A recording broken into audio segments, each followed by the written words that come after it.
बात है। हमने कहा कि पर्यावरण के विरुद्ध विकास हो। पर्यावरण और विकास को समझकर हम राजनीति को परिभाषित और क्रियान्वित करें, तभी जीवन सार्थक होता है, भव्य राष्ट्र की संरचना हो सकती है। प्रामाणिक रीति से विचार करने पर सत्ता, लोलुपता, दूरदर्शिता वर्तमान में राजनीति की परिभाषा बन चुकी है। सत्ता, लोलुपता, दूरदर्शिता के चपेट में आकर ही विनाश हो रहा है। मैं एक संकेत करता हूँ, निंदा में मेरे वचन का उपयोग और विनियोग न करें, ऐसी भावना है। पूरे विश्व की दृष्टि से विचार करें तो राजनेताओं में शासन करने की क्षमता नहीं रह गई।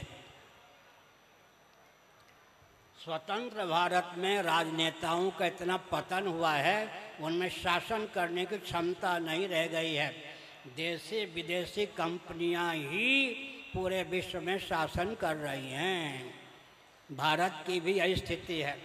दिशाहीन देशी विदेशी कंपनियों के हाथ में राजनेताओं ने पूरे विश्व को पहुंचा दिया है। आपको सुनकर आश्चर्य होगा, 13 दिशाहीन व्यापारी पूरे विश्व को चला रहे हैं। इसका अर्थ है कि इस समय राजनेताओं में दिशाहीन व्यापारियों को ठेका देने की क्षमता शेष है।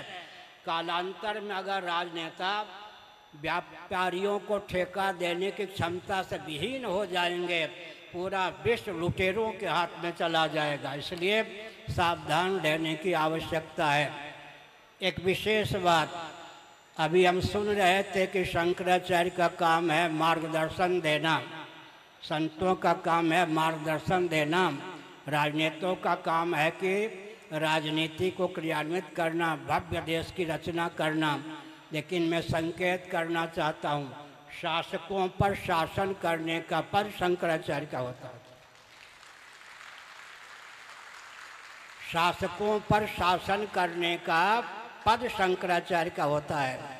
अगर शासन तंत्र दिशाहीन है तो अपेक्षित शासन तंत्र की स्थापना का दायित्व शंकराचार्य का होता है।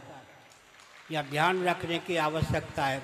महाभारत का सिद्धांत है, वन से व्याघ्र की रक्षा होती है, व्याघ्र से वन की रक्षा होती है। अगर वन कहे व्याघ्र कौन होता है, अरे व्याघ्र खिसक एक एक वृक्ष काट दिए जाएं। अगर व्याघ्र कहे वन कौन होता है, वन को छोड़कर चलने लगे ठाई कर दिया जाए।